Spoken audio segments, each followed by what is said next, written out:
In the deep recesses of Tathginn's underworld, there exists a name that strikes fear into even the bravest hearts. Kromrik Tathginn, genius, biologist, and master of horrors. A dwarf who dreams not of riches or renown, but of godhood itself. Kromrik Tathginn was born in the dwarven city of Undakan in 1133 to a family of wealth and influence. Even as a child, Tathginn was brilliant, a prodigy in science and magic. Yet he lacked any trace of empathy, viewing the world through a cold, calculating lens. After the mysterious deaths of his parents, likely by Tathginn's own hand, he was sent to the College of Invention in Torum, a city suspended in the clouds, where magic and invention intertwine. There, Tathginn quickly rose to prominence, becoming the youngest graduate of the biology track at only 17. But his genius came with a dark side, one that his colleagues would come to fear. Under the guise of research, Tathginn conducted horrific experiments on dragonborn slaves, taken from the jungle realm of Bragonis, before their liberation during the War of the Dragon Mark. His work pushed the limits of biology, twisting and warping living beings into monstrous forms to serve his whims. These experiments, and the lives they destroyed, were mere stepping stones in Tathginn's pursuit of ultimate power. By 1171, Tathginn's ambitions had expanded beyond the mortal realm. Through the secrets of captured fae and summoned celestials, he uncovered the true nature of divinity, a merging of divine domains with chosen vessels to create gods. But this discovery alone wasn't enough. Tathginn needed the means to split a divine domain from its vessel, making it vulnerable to a new claimant.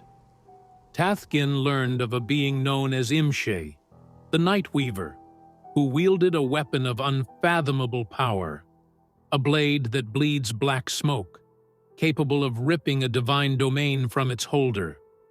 But before he could track down Imshe, the Night Weaver fell, and the weapon passed into the hands of a band of adventurers who have held it since. Obsessed with godhood, Tathginn now keeps a celestial messenger imprisoned, a being he summoned with the aid of a cleric of light. Through this captive, he continues his twisted research, uncovering the inner workings of divine power as he plots his own ascent. But Tathginn's ambition does not end with knowledge alone.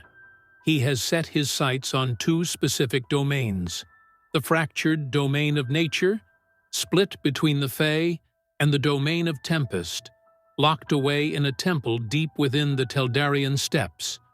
To achieve his aims, he has subtly encouraged the continent's current war, hoping to lure the Shadow Fae back from Sharikun, the moon of the Shadowfell, and reunite the scattered fragments of nature's domain. Meanwhile, the domain of Tempest lies sealed beneath Argol's rift, locked behind an ancient door that requires a special key, a ring held unknowingly by the very adventurers who possess the black smoking blade. Only recently has Tathginn discovered that the artifacts he seeks lie in the hands of these individuals, rekindling his relentless pursuit.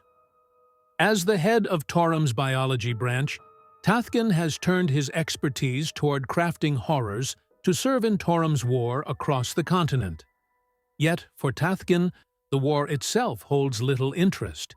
He sees it merely as a means to gain influence, resources, and cover for his true aim: to transcend mortality and seize the divine. But despite his influence, Tathginn's ambitions remain unchecked, kept under the watchful eye of Torum's leader, Finsbeck Crowley. He bides his time, ever the cunning backstabber, awaiting the moment to free himself from Crowley's control. The party, too, has crossed his path more than once, and one among them, Kryn, was once his very experiment, a fugitive that escaped his lab alongside others who now haunt Tathginn's thoughts as loose ends. Kromrik Tathginn, the dwarf who seeks to wield creation and death as his tools, to master the divine and to ascend to godhood. But in his path lies one last test, a clash that will decide whether he conquers divinity or is consumed by his own ambition.